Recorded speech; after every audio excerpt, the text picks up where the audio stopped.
Oh, Bam! there he is, the man. Hello. Hello. Welcome. Congratulations first on your win. Thank you. How was that in game?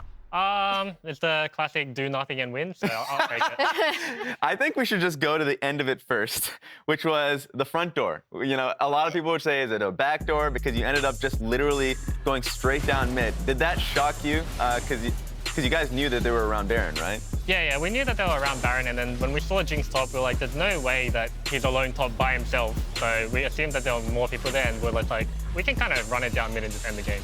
So you knew it was a game end call. It wasn't like, oh, let's get inhib and then force them back and then go to Baron, or you're just kind of playing it by ear? Kind of playing it by ear. I think Inspired ended up making the call that we could just run it down mid and end the game, and worked out. There it is. It's just as easy as that.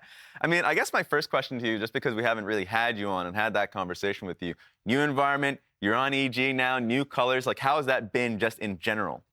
I would say headed in, I was pretty nervous, honestly, like because I'd played with my old teammates for so long, and having new faces at the start was kind of nerve-wracking, but it was actually an easy process, much easier than I expected, because I think my teammates are all just very funny and like friendly, so it's been good. You're also good around playing around you. It felt like you kind of got the feed the baby treatment there, where there's JoJo coming down, Inspire coming down, camping the lane. Were you looking forward to 1v1ing double if we were trying to like hype up the first time you were playing against him since those like Golden Guardians days? Yeah, I think the last time that I played double, they took us out in the reverse sweep, so I definitely wanted to show myself in the bot lane, but I think closer came bot level 3, and then our boys came down level 4, 5. Whoa, don't touch it. Yeah, so it was a good game.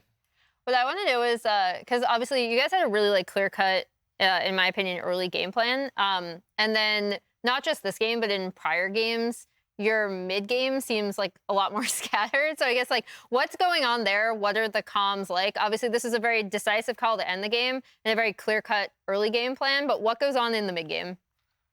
Honestly, I think more than half of it might just be like, JoJo, be careful here. Sometimes I think more than half the time he doesn't take it that seriously, and that's why I feel like our games sometimes can be a bit messy. But other than that, I feel like our macro has improved honestly a lot recently. Even though today's game definitely didn't show it, I think we've come leaps and bounds in terms of macro. Yeah, and I think kind of going back to the early game, because there was one element of that game, like the bot lane gank when Sejuani ended up making a full wraparound. That happens a lot where you guys end up having a really strong either dive plan or just plan around ganking. And I know last time Vulcan talked about it being around Inspired's planning. This time around, like they warded up the entire river. At least they had like a ward on bush. They had a scuttle crab, but like Inspired goes straight through essentially an expiring scuttle crab vision. Like, how does that planning, was that like happenstance, or did he like understand that? Like, what were the communications around that period of time? Yeah, I think Inspired is a very talented and like he's very smart about his jungle pathing and the ganks he chooses.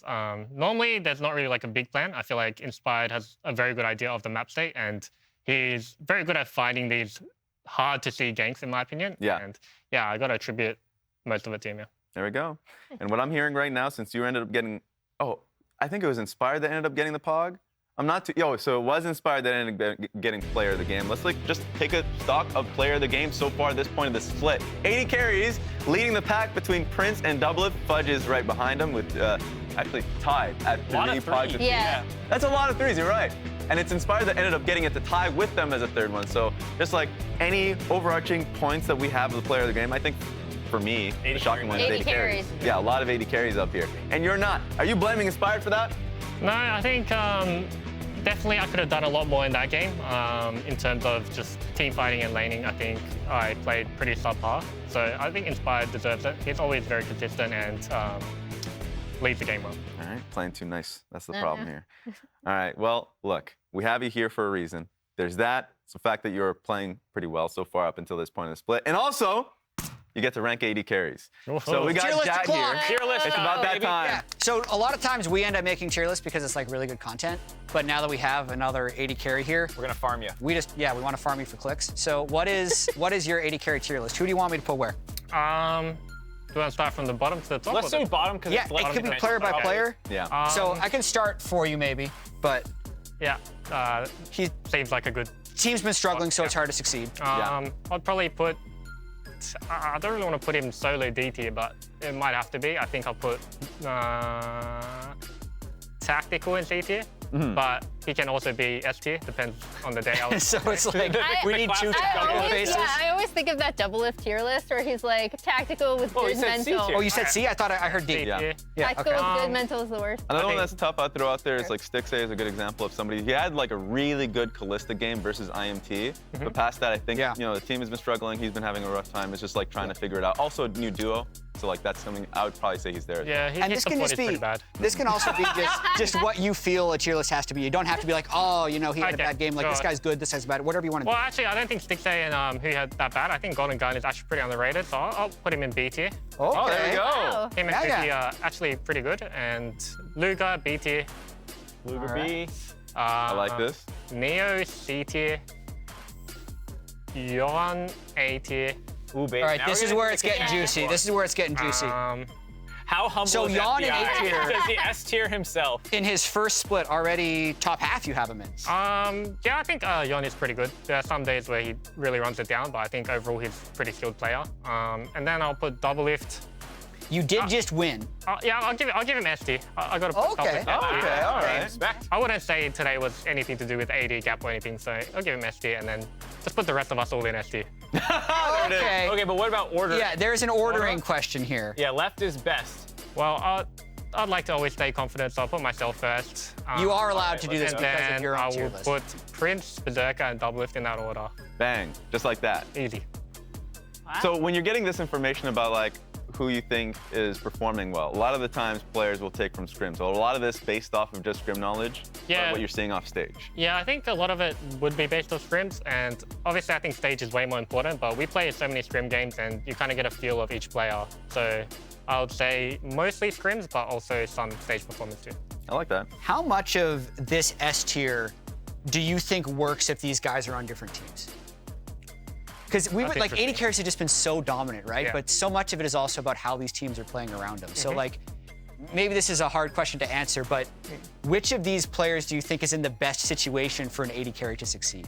I think myself. I think my mid jungle support top, they're all actually Yeah. the best around playing around the ADC. And then I would say probably Prince has the best team to play around bot. I think generally they have good playmakers and they know how to create space in team fighting. That being said, I think Prince is very consistent. He rarely makes any mistakes. So How much did you factor in supports into this? Because that's the other thing, you're talking about teammates and stuff. It's obvious, like, okay, you have a lane mate that can affect your individual level plus the early game plans that you're talking about. Was this just based off, like, you think this player or the team as a whole? I was thinking more individually, but in terms of bot lanes, I don't think Prince and Winsome together are that strong of a lane, honestly. Right. But in terms of individual skill, Prince is definitely very, very strong. And my question, kind of like flipping it a little bit, is which AD carry do you think is in a rough position, a situation around him, either a losing team or a middling team, but is performing well in that circumstance? So like underrated, I would say. Because Probably Go on. Luga. I mean, he hasn't looked too good, but I think Luga is generally pretty skilled and suffers from a bit of team diff. Hard to play an AD carry into a full AD carry comp against Yeah. a Scion mid. You're like, wow, Yeah. for some reason, my auto attacks don't do as much as the other guys. That makes sense to me. All right. Thanks for the tier list. Cool. There it is. Yeah. Thank All you. right. I'm leaving. See you, Jad. So like, yeah, that makes sense to me. I think that's a good point of conversation for a lot of people in the community. And I want to take, pick Flowers and Kobe's brain on that one to see what their opinions are for the next game, FlyQuest versus Immortals. Welcome back. I'm Flowers, that's Kobe. This is FlyQuest versus Immortals, and I think a lot of people are looking at this game as Immortals have a mountain to climb, my friend. FlyQuest have been unstoppable. It's true. FlyQuest are the mountain of the LCS. They're like the whole planet at this point. Last year they wanted to save the planet. This year they are the planet. They're just- they became the evolved. planets. Yeah. Genius. Now they just need to be able to use Aurelion Soul to become the galaxy. Unfortunately, he's still disabled. Yeah, even though next week. We have Annie enabled, so maybe we'll get some Annie play. Okay. Because even with the hotfix nerf being included in the patch that we're playing on, still an extremely strong champion. Either support. I would love a roaming mid, but I think that's very low chance of actually happening. I mean, before the hotfix, her number was what'd you say, it was like 59% win rate or just something absolutely? Yeah. I like, mean, bust? on release, yeah. Okay, yeah, that was busted. Definitely have, had some things like that. But honestly, if it did come from one of these teams, I would expect it to come from Immortals. They're the team that everyone talks about when I'm talking to players, I'm talking to coaches. They're actually crazy in scrims, and they play a style that is more successful in scrims because they take a big risk. They use more off-meta weird champions. So I'm hoping, something like that comes out of Immortals to attack FlyQuest. Because when you're going to attack the world, you're going at #1, the best undefeated team. Pull out some weird stuff. Yeah. Throw that against the wall. Let me see some cheese. What's the best you can cook up in the lab? The weirder the draft is, the better chance you have when the evaluation of the matchup is that you're clearly outmatched, right? If you play a standard game, if you draft, how can they know what we're doing if we don't know what we're doing? Michael Santana said it right 10 years ago, and it still rings true today. If you're picking a Zeri and a Lulu and a Sejuani, maybe round it out with some Azir. I don't know. Let's get really wild and put a top lane tank in there. You're not going to win. They're just going to do it better. So let's see something crazy, right? Where's the copy pasta about the guys playing Garen getting paid in McChickens? It's time to break out the McChicken picks. All right? Revenge That's Garen. what I All want right, to see. revenge Garen right now. Yeah. That's what I'm after. I want to see creativity. I want to see Immortals throw something at them that they're not ready for. Give me a curveball.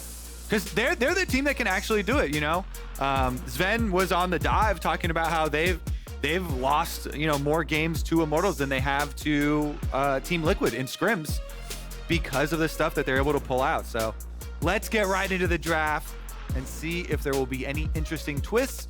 The Kindred that Immortals were able to get their win on successfully. Kenvi target ban. Kenvi target ban has been taken away. Oh, you get the 2 for both Kenvi target ban. Yeah, really trying to deal with that aggressive marksman type of jungling. Meanwhile, Immortals, they're going to get rid of the standard has to be banned every game jungler in at least, as well as taking out that Caitlyn. Ashe is also off the table, so it's really just been marksman and junglers and jungling marksman banned away here in this game. So what's the call, Flowers? Is Spica feeling insecure, or is it a team? Coach, it's a coach choice. That's a good question. I think it's a coach choice. Hard-hitting. Of course. Coach choice. Yeah, I think the 2 players you would want to target on the side of Immortals would be Kenvi and Revenge, if you're trying to whittle down. Because Revenge has had some supremely good Cassandra games in every game that they've been able to get it for him. And Maokai's been left up again. Will probably be grabbed. Spica has not been super excited about it, but has done it every time it's been left up for them. It's the necessary sin. If Maokai is up, playing Maokai is probably a pretty good idea. Yeah, it's just so good for team fights. Offers so much for objective control with all the vision from Saplings. Demonic is still in a very good place right now. So they do, I believe, lock that in. There we go. And now it's time for Immortals rebuttal here. Honestly, let's take a look at the bottom lane options. Zeri's banned out, so that raises your priority on the Lucian Nami, and that is a no-brainer right there. You can't get the classic trade Flowers that was putting you to sleep before. Good. I'm tired of Zeri, man. I survived 2022. I'm tired of Zeri. She's off the table. They made it so that you can't get the Zeri Lulu answer to that Lucian Nami like you're talking about. So what's FlyQuest want for the bottom lane? Xayah going to be the AD carry. And why not bring her boyfriend with her? Xayah Rakan locked in for FlyQuest bottom. One day late after Valentine's, we get the Xayah Rakan That's close enough. combo. We'll see about the skin choice for them, but it's always a very robust anti-dive setup. Already the FlyQuest 5-on-5 looks very fearsome. When you've got a Rakan engaged to follow up, to be followed up by a Maokai engage, that is definitely a very secure team fight. As far as the early lane phase goes, we'll see about how they actually play it out. Tactical and Fleshy, what they can do with their one-item power spikes. Honestly, Xayah, especially ever since the Navori's chain, where you can get Navori second now. I feel like this champion does so much freaking burst. Bladecaller already had the last rounds of really nice buffs to it, and when you get ability damage increase on top of it, it does some very powerful things. Watch out for those feathers. And you're talking about the engage from these 2 champions. I feel like Maokai and Rakan together are like tag team wrestlers. Maokai starts it off with his ulti. That gives Rakan time to follow up, who then gives time for Maokai's slow butt to walk all the way up there and And the twist it slow advancing. ultimate that you technically started it with to actually hit because Rakan got his flash engage from 2 screens Yeah, they're doing away. fancy tag team moves, tagging each other in and out, back and forth, just making sure that they can set it up for Xayah to knock him down. Sejuani picked by Immortals. I named this as one of those very standard, very expected picks that I didn't want to see from IMT, but they have faith that this is the answer here in the jungle. They're going to ban out Jace and Sion from the top lane, keep impact off of those. As Sylas is banned out by FlyQuest, they don't want to deal with that as the enemy mid laner. They got one more to go. I really like the Sion ban when you have the Lucian Nami. We have seen so many failed attempts of teams with Lucian Nami trying to almost break the shield. Yeah, exactly. Trying to tanks. So ban out one of the big super tanks. That would be a problem up there. And throw down even more. I liked that actual hover that they had on Rise. You know, the idea of trying to roam around, make some cross-map plays. Yeah. Definitely sounds good to me. Revenge Renekton with Sejuani. Another Sejuani Renekton combination. The stuns on top of stuns combo. You love to see it. Impact very well known for playing defensively though, playing in quote unquote weak side scenarios where he doesn't have a lot of support and does have a losing matchup. He knows how to do it. He won't be able to do it on Sion this time around. So the Azir is locked in first for FlyQuest, recognizing that Immortals is going to be able to counterpick whatever, so they can just lock that in for themselves and have a little bit more time to think about what they want to do for this last pick, what they want to go with. Cassante still up, still available. That's locked in. Impact will pilot that into the Croc. And he's done a good job. There's been a couple games where Impact was even losing in CS and getting pushed in on Cassante, but then the classic, once you have access to your ultimate, the classic Cassante triple knockbacks into the tower to be able to get those kills.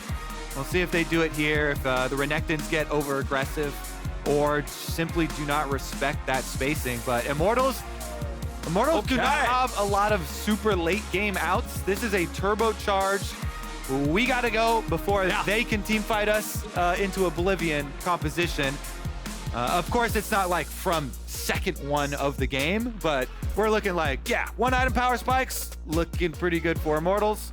2 item power spikes, FlyQuest is over. So pretty much what we're saying is if Immortals aren't fighting on 1 item, they're pretty much doomed. We'll see. We'll see, baby. Safe? Yeah, that's kind of how I'm feeling. So that also tells me that Immortals can't afford to fall behind super early. You say they don't have to go from minute 0, but they also can't be falling behind, because if you get to the point where hey, we got our first item, we're 2,000 gold behind. Yeah, what do we do? And I really want to talk up Spica, because Spica has been such an integral part of how FlyQuest have constructed their wins. And especially a lot of his Maokai games where he expertly tracks the enemy jungler. He keeps up all the extra vision around the lanes that need protection with the saplings, buying control wards on most of his recalls, getting back out there to ensure that his carries can scale to be able to carry the game later on. Doing the Maokai duty, plus being able to pump out decent damage numbers. As long as you have Demonic, there you go. Now remember that we did learn from the Analyst Lounge before this that Prince is the current leader in Player of the Game awards throughout the first 3 weeks of the LCS here in Spring 2023. 80 carries, 4 of those. Glory. Yeah, I mean, hey, this guy's deserving of a lot of that glory, though. Certainly is. A standout performer on an excellent team. So let's rock and roll. Let's do this. The undefeated FlyQuest going up against Immortals, who are going to try to do what no other team, including the top teams, have been able to do yet and hand them that first loss. This early game composition, I like the fact that they're going for it, because you're probably not going to beat them if you try to go the distance anyway. No. So I want to see how they navigate it. I need to see a plan from Immortals here. Yeah, I'm very curious, especially what Kenvi is going to be able to do with Revenge. You know, Cassante does have a lot of dashes in his kit, so he's kind of frustrating to gank sometimes, but there's definitely an angle with Renekton, with Sejuani stuns, to be able to try and punish Impact. He has taken Ghost up there on the Cassante, has gotten pretty common because of the amount of dashes in the champion, and being able to stick there really helps, even when you're looking for your solo kills. To be able to chase down. And the live Reddit thread's a little drunk today. I didn't even see what they were, so can you narrate the drunken yelling to me? They said FlyQuest gonna lose. Can you say it more drunk? FlyQuest is going to lose. Okay, nice. There you go. I got you, buddy. But we've got a pretty normal standard start here. Nobody's doing anything really wacky at level 1. You can see Spica's just going to start. What does that say? Okay, Don't come know. on. I can't. Where's Emily? Emily Emily knows can probably read it. Emily can probably read it. She is more talented at that than I am. Uh-oh. Ooh. We're being punished for not being able to read a sign. Yeah, we got to pause to get Emily up here. Can we get Emily on comms? Someone translate that. So that we can sign. read the sign. Or actually, can you just tell me? Turn around to the audience. Quick pause. We'll get an update here. I'm assuming shortly. Prince fighting. Prince fighting. Prince Thank you. fighting. All right, well, now we know. That's one vote in the crowd for Prince player of the game already. I can tell. we got a lot of Prince Actually, fans out there in the maybe that's audience. more than one vote. There's many more than one vote. That sign had like a little, like a chainsaw It's a puppy chainsaw. dog. Have you watched Chainsaw Man? What's that? Never mind. I know that one. We got the Giga Chad now. Honestly, yeah, FlyQuest's been gaining so much momentum. This year has been a really, really big year. Starting off the year with a bunch of nice content as well as some super exciting signings and seeing it come together already. Winsome especially. Winsome was the one piece that people were really scared about. Yeah. Not being one of the intended starting roster, but has really been pulling his weight. Well, sir, answer, please. What is this? He's laughing. It's an uncomfortable laugh. It's not a no, though. I'm with you. Keep your hopes alive. Don't let your memes be dreams. He didn't say that's not a no. All right.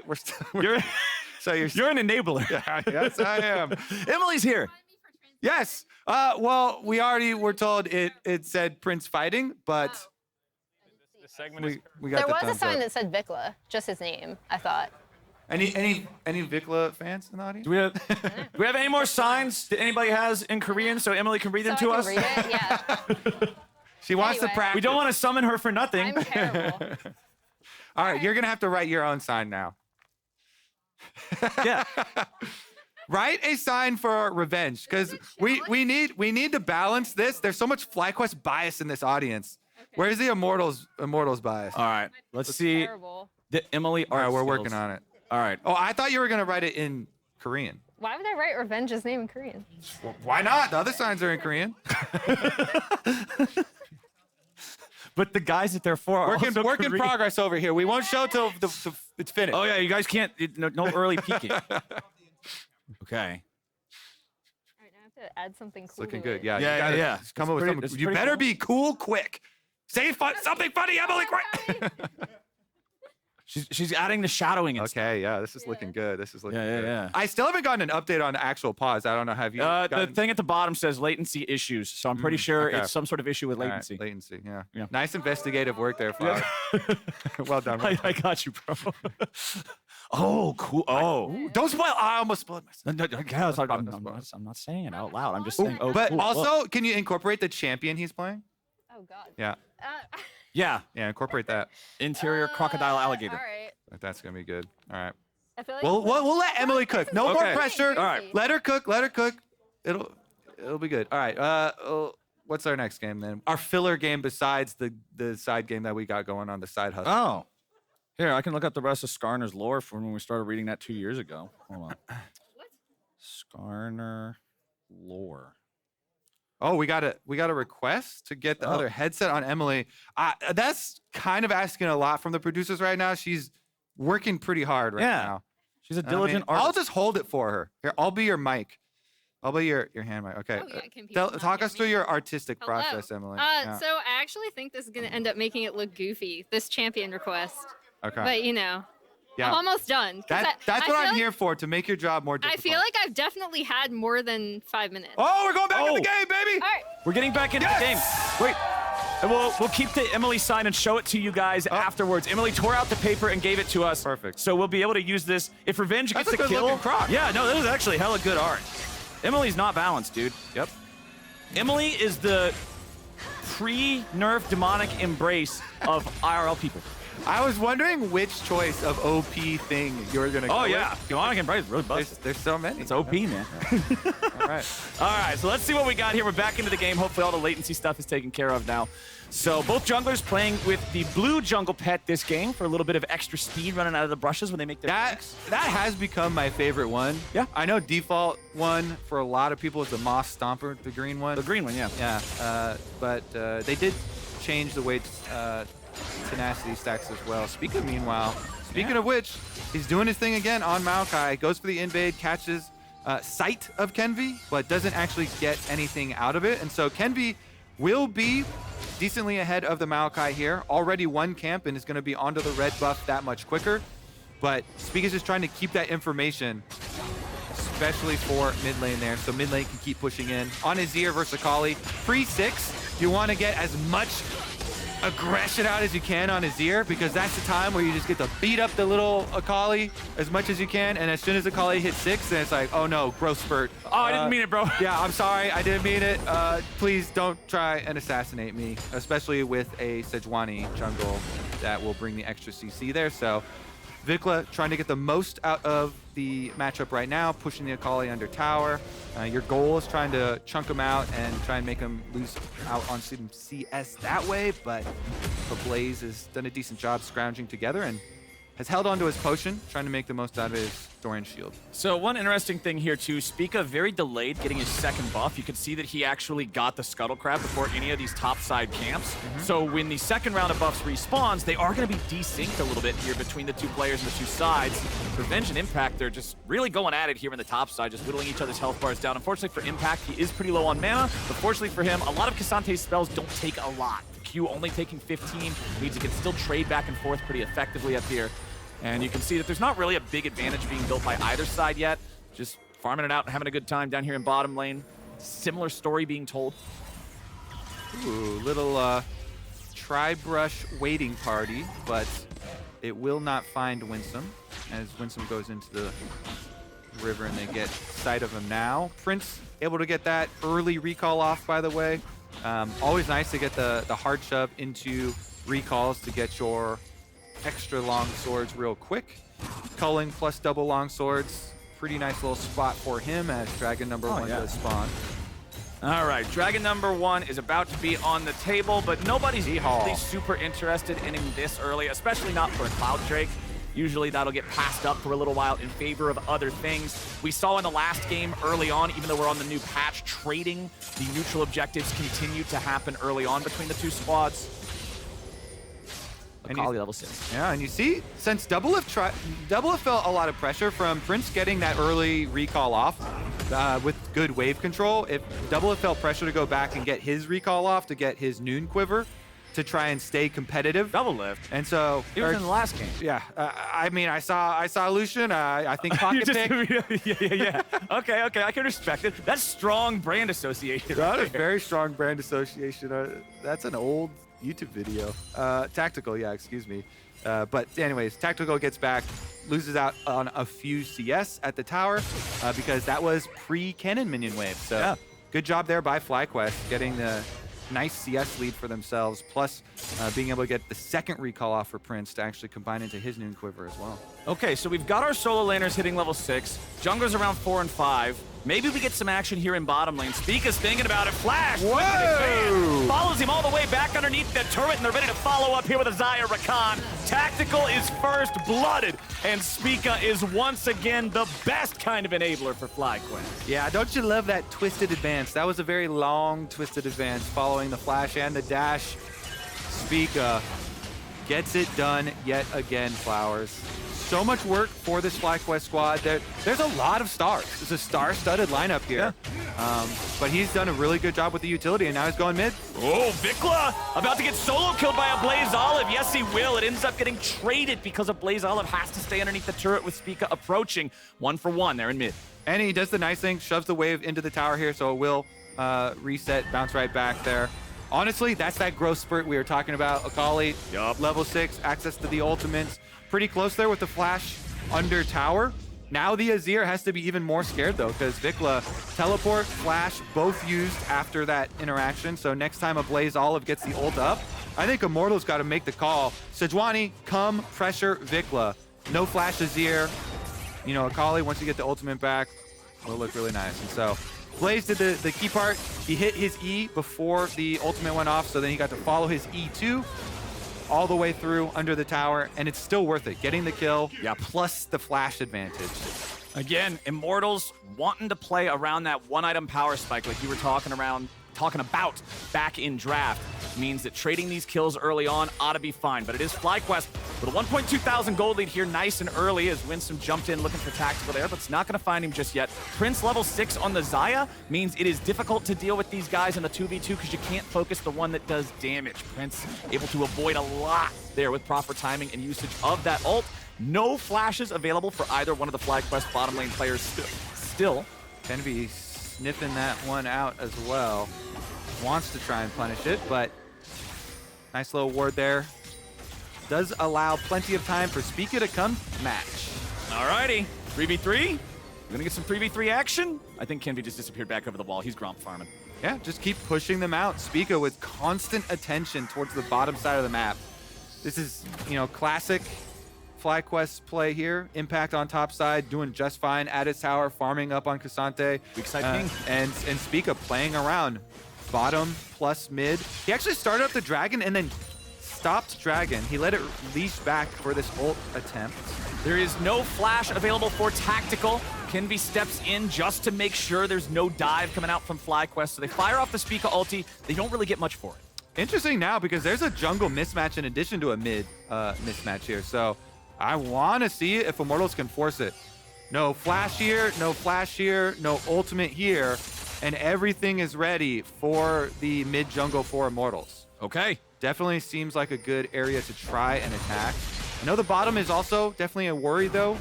Prince, if you give him time to scale up, get some items, he has shown time and time again, he will definitely carry the game. Here we go. Ablazeolive He's looking on for VicLa. He knows he doesn't have enough burst to kill him underneath the turret with that much health left. VicLa doing a good job disengaging with the soldiers, getting back to safety. And now it's Ablazeolive without a lot of resources left to work with. Yeah, really, really good evasive maneuvers there for VicLa. That's a critical time period for him to pass as we were kind of hyping up the possibilities. Immortal's not going to let it go to waste though. Kenvi trying to start up this Herald, and Ablaze does not have teleport, so it's a 2v3. Spica says, thank you for the leash, buddy. Ooh, TY for leash in the all chat is always the best. The best feeling if you're on the sending. Yeah, I know that feeling though for Kenvi. You know, it's like, you just hope you can get away with it. I hope they're not paying attention. My mid laner just, you know, went for the 1v1 and got fully chunked out down to like 200 HP. But what if I can catch him sleeping, you know? Yeah, and they would never expect this. And Spica's not, you know, able to transition up here to take it. Unfortunately for him, Spica don't sleep. He's always awake. Eyes wide open here on the Maokai. Still only 2 kills in the game for FlyQuest, 1 for Immortals, so not a super bloody game here early on. FlyQuest still having that modest lead, about 1.5k, 11 minutes into the game, feels pretty solid. Spica hanging out on top side. If Impact can get the Q3 and knock Revenge backwards, I want it. Spica can follow it up very easily. He also has Twisted Advance ready to go. Immortals is going to take the opportunity to grab themselves that first Drake on the opposite side of the map, so it is what I predicted. We're going to get a trade of neutral objectives at the start of the game. Where do you want to see this Herald get used for FlyQuest? Honestly, I just want to funnel as much money into Prince as possible and see what happens. Throw a bottom lane? So I would put it there. Mid lane is also a really good site for it, though. You can take down extra turret plates for Azir, funnel him up, take away some of the safe space here for Akali. But I agree with the fan in the audience with that sign. The Sugar Daddy one? Well, that one too, but I was talking about the Prince fighting one. Oh, okay.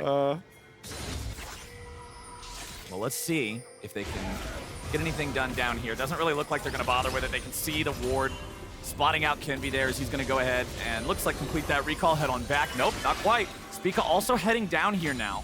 Kenvi's gonna go ahead, sweep that ward out, clear it away. Yeah, Spica's making this jungle look like his side of the map. Yeah, man. He's lit it up with control wards. He's counter jungling. He's got saplings in every brush.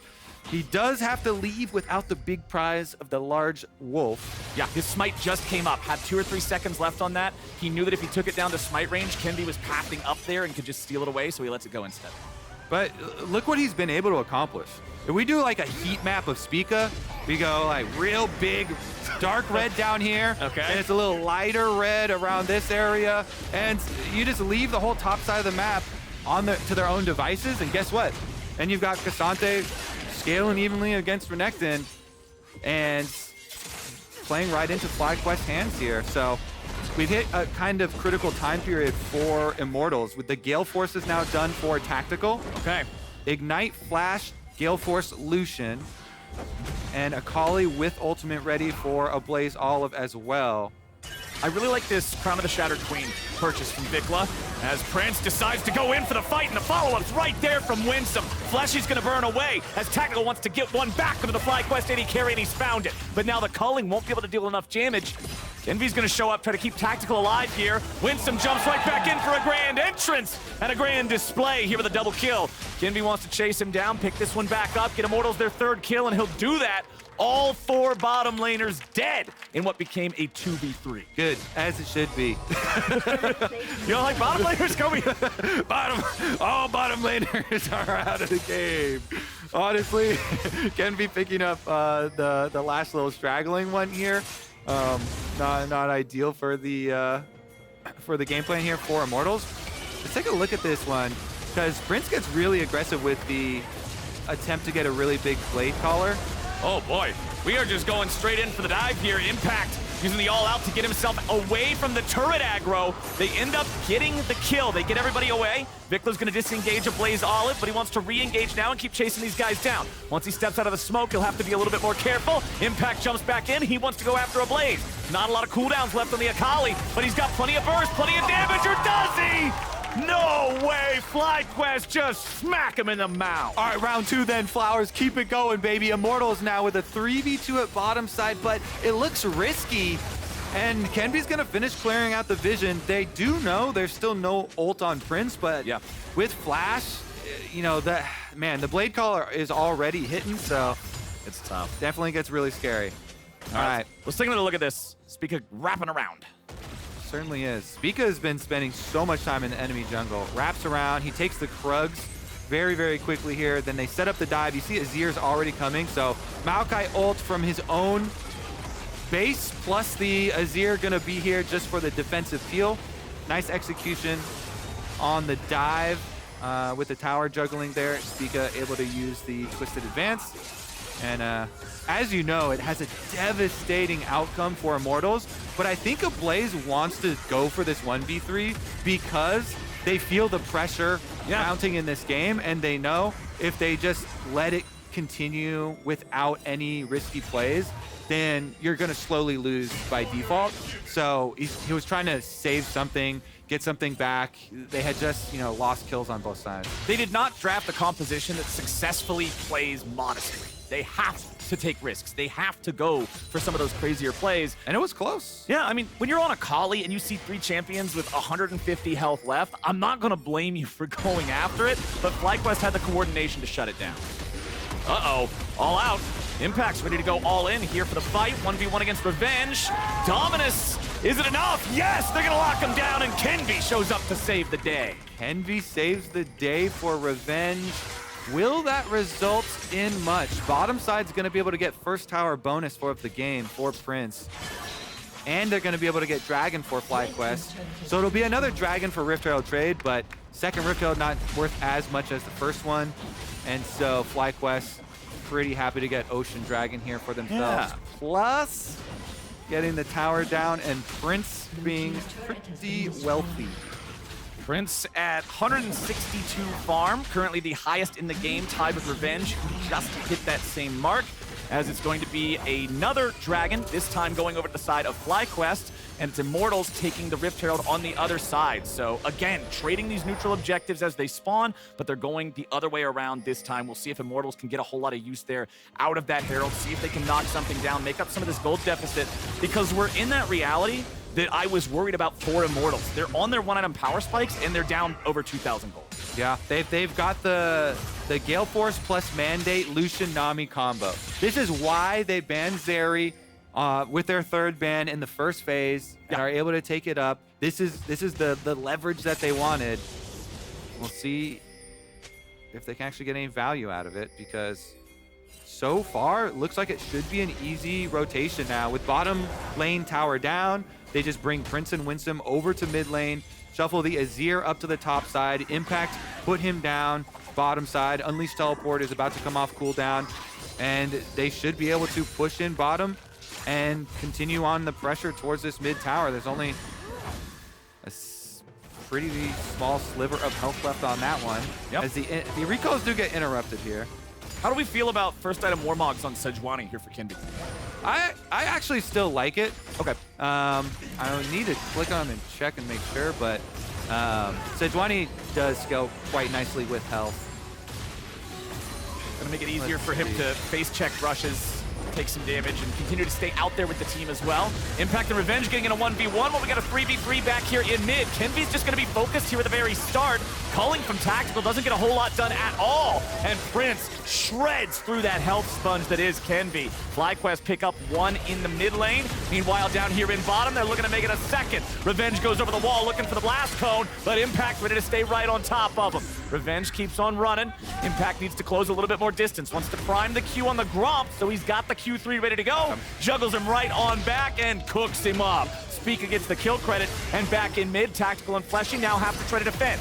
Spica wrapping around from the side. First turret falls. Tactical dashes in to grab a little bit of damage onto Spica, but FlyQuest just continues building the lead. 4K at 19 minutes. Woo, and I don't think it's going to stop anytime soon, Flowers. Tactical here with the rapid fire cannon as well. Looking to poke around, but nothing Immortals can scavenge off the back of that play. Spica even... Wait. Kenvi's got a blue. Yeah, Kenvi secured it with a spike. Kenvi stole it.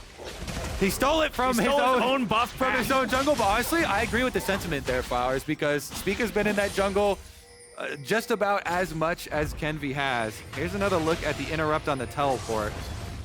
VicLa goes in, nice little Karima shuffle to interrupt it. And this was the catch onto that full health Sejuani, like you're talking about. So with the Warmogs, I checked, with the Bambis and the Kindle Gem, he's got enough to activate the regeneration for Warmogs, but you don't have any resistances, obviously. Right. And so locked up right there, burned straight down. It's the massive, just pure health building. I think it's definitely a bit of a reach. You want, the more health you build, the more resistances are going to have a higher value. So, Ooh, Ablazeolive with the flash away, and he manages to outwalk the ulti from the Maokai. Assuming he's going Radiant Virtue, I would like the... Never mind if we have some action. I would like the Aegis, the resistance is part of it purchased first, since you have so much health. But trying to get that 1100 health threshold for the regeneration.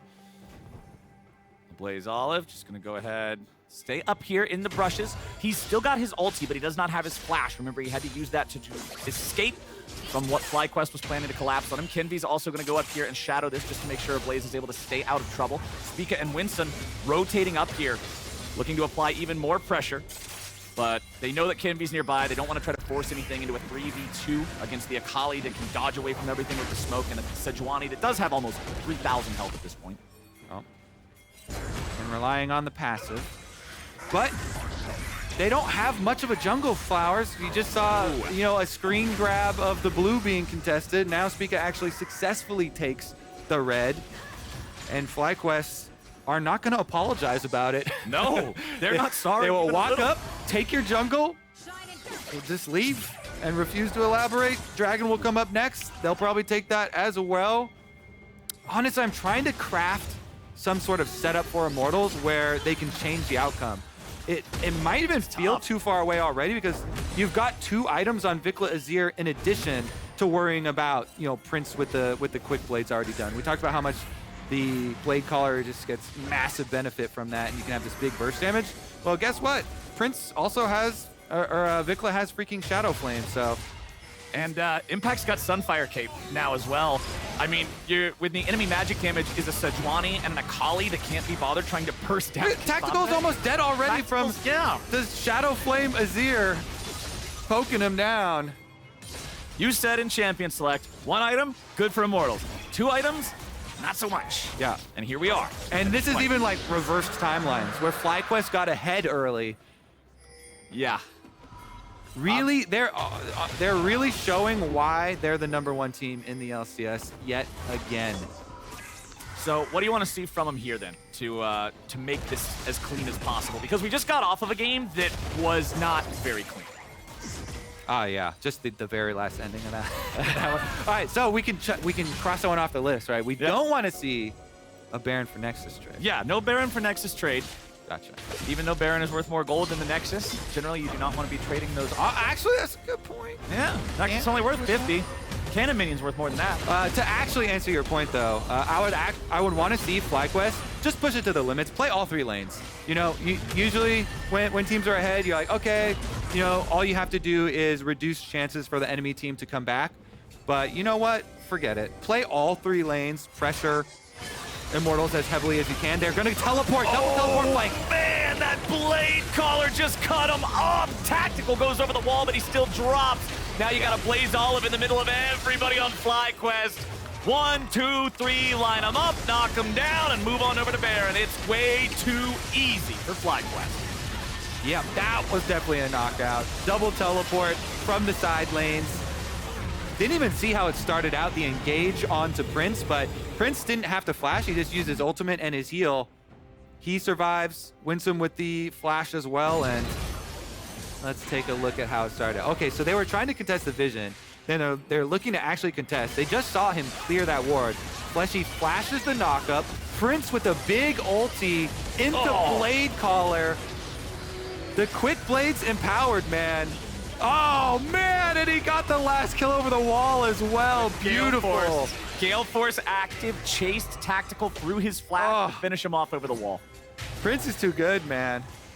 That's FlyQuest are too dang good. And they're about to get even better, building that gold lead even further. Almost 7,000 now, 24 minutes into the game. Hard to imagine a way that Immortals can really come back into this one, barring a FlyQuest conga line down mid for 2 or 3 respawns in a row. But Immortals are going to try to dig in, try to defend what they can here.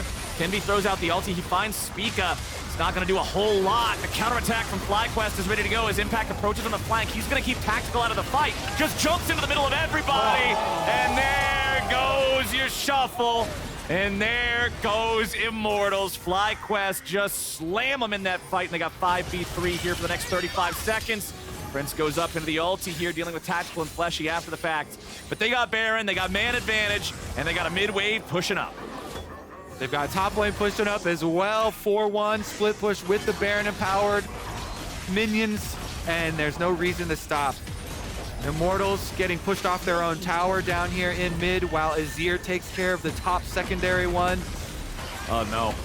Tactical gets himself back away for now. That was a little scary.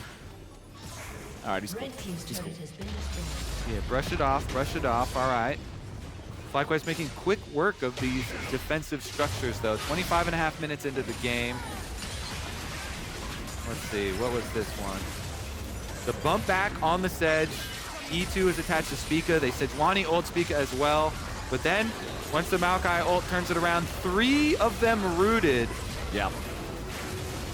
Bubble landing on Winsome, but that's about it. And then here comes the clean sweep from VicLa. Yeet. Have fun. Easy peasy, man. Easy peasy. FlyQuest is so far ahead now.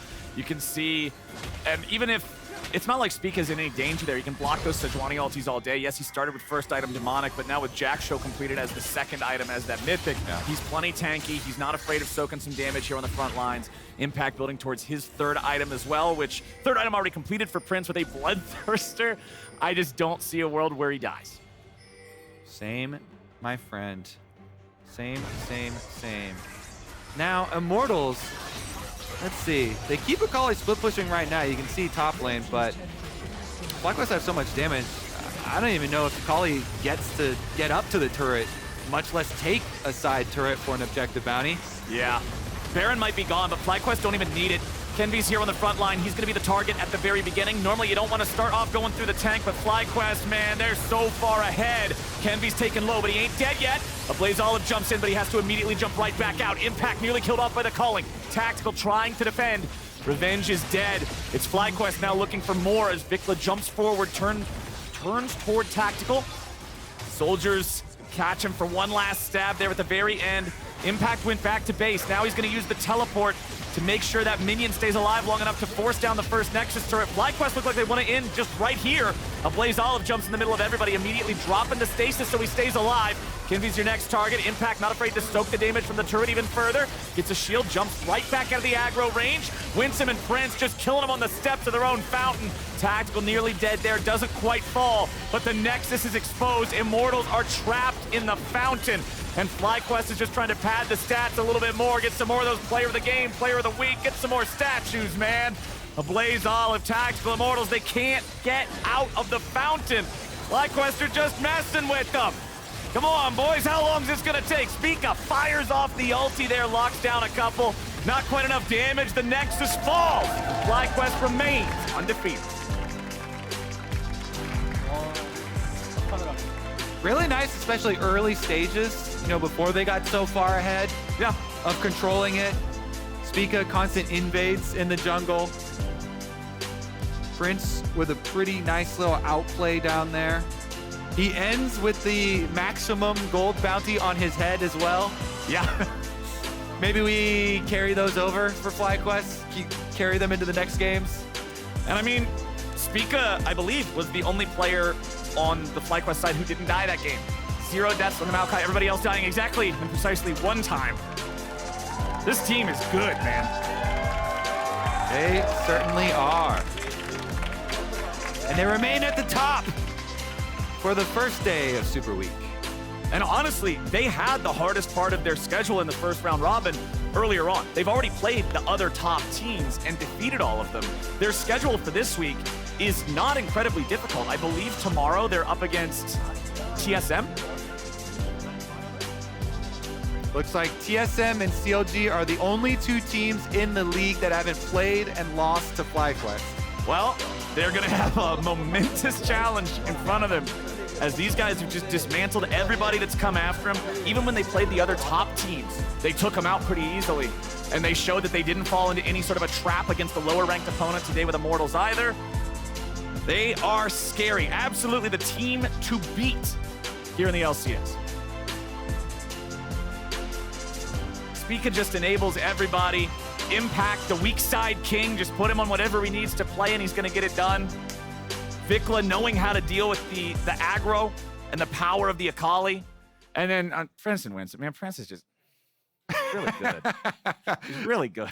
Yeah, that one, that was a smashing. Up next, we've got CLG versus Team Liquid. Hoping that this one delivers. Very close in the standings. Team Liquid 3-3, CLG 2-4, just below them. So if they take the win, they can bump up their time, and we'll see if they can progress, because really that run up towards the top of the table of the LCS as we complete the first round robin does so much for your morale heading through the second round robin of the Spring Split and leading towards those playoffs, giving you that confidence. So, especially with the other teams that are near you, right? Like you were talking about how close they are in the standings. I mean, if you win that as CLG, cool, now you're tied with them. If you win that as Team Liquid, okay, now there's plenty of distance between us. We're better than these guys. See? Yeah. Like it's the morale boost always feels more legit when it's the guys that you're neck and neck with in the race for those standings and for those positions. Yeah, excited crowd. Ooh. All right. We can show the art. So Emily's art. This is Emily's art for Revenge, the Revenge sign. It's pretty sick, actually. This is Renekton. We got some lightning bolts. And this is lightning. Yeah. We got lightning bolts, and we have a crocodile. So he's going to play Kennen next. Yeah, it's pretty cool. All right, and now we're going to join Emily, VicLa, and Impact on stage for the Verizon post-game interview. Hello, I'm here with Victorious VicLa and Impact. First of all, you two, actually, your entire team has a whole Korean fan sign section right here. So is there anything you want to tell your fans for coming and cheering you on today? So should I translation Yeah. team first? 그 뭐야 한국 팬들이 우리 응원하러 많이 왔는데 어떻게 생각하고 어떤 느낌을 받고 좋은지 뭐 그런 거 감상 얘기해 달래. Thank you. Same. 감사합니다. So this question is for VicLa, and Impact's going to help me with translations. I do have a few questions for you too as well. Sure. So Prince had talked about when he came here, he'd already heard that you were coming to this team. So my first question is, why did you decide to come all the way from LCK at the top of your career, just after winning Rookie of the Split, to NALCS? 그 뭐야 차연이래. 프린스가 여기에 오게 된 계기가 너가 있어서라고 하는데 너가 여기를 온 계기는 뭔지 그리고 너가 LCK에서 루키 상이랑 그런 걸 다 받고 그 약간 성공적인 년을 보냈는데 그다음 어떻게 플라이캐스트로 들어오게 됐는지. First, FlyQuest have impact, and yeah, good teams and 한국말로 돼. okay. 그리고 이제 플라이퀘스트가 이렇게 오퍼를 줬는데 뭔가 거기서 정말 나를 원한다는 느낌을 많이 받았어서 오게 됐습니다. So FlyQuest give offer to him about and VicLa can build about they really want to VicLa. You know because players can build that from owner or team if you want to play, you know just want to play even doesn't care money. So that's why he said, yeah. That's actually something that Prince also echoed about FlyQuest management. And now, Impact, you actually also came to North America many years ago, also at the prime of your career. So what advice did you have for VicLa in coming over? Interesting because I mean I really want like HK rookies HK play come to NA getting better, but this kind of special, like Prince and VicLa come, and I like, what the, you know? And yeah, I'm happy now. Have you told him that you were surprised that he came over? Yeah, I was like, wow. And yeah, All right. happy that. And then lastly, I think the big thing for me is VicLa, you've always been a very aggressive player over in the LCK. So I want to know what it's been like communicating with your teammates, because one thing that makes me really happy as someone who watched you on KT is that you have not lost that aggression whatsoever. 이해했어? okay. 너가 엄청 공격적인 그런 스타일을 좋아하는데 그 뭐야? Wait, can you? I forget the last one. Yeah, no. So he hasn't lost his aggressive style. So like, how has that been working with the rest of the team? 그러니까 네가 지금 공격적인 스타일을 지금 안 멈추고 계속 하고 있잖아. 그걸 안 잃어버리고 그 팀이랑 어떻게 커뮤니케이션이 되고 그걸 어떻게 유지할 수 있는지. 스크림에서도 공격적으로 하고 그 다음에 이제 그냥 대회에서 안 쫄겠다는 마인드를 다잡고 있어서 가능한 것 같아요. He had mindset about play, don't scare about anything, and in scrim he play aggressive too, and he tried in stage play same like that, not scared, and make play. He possible aggressive. That's his mindset. What do you think about that? Scared, but yeah. I mean, go ahead. It's good. Aggressive. I like aggressive. All right, everyone, give it up for VicLa and Impact for translating for me. 감사합니다. Thank you. Thank you. And we will be back with more LCS, including a return of Dr. Mark and Dr. Azale on the other side of the break.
da da da da.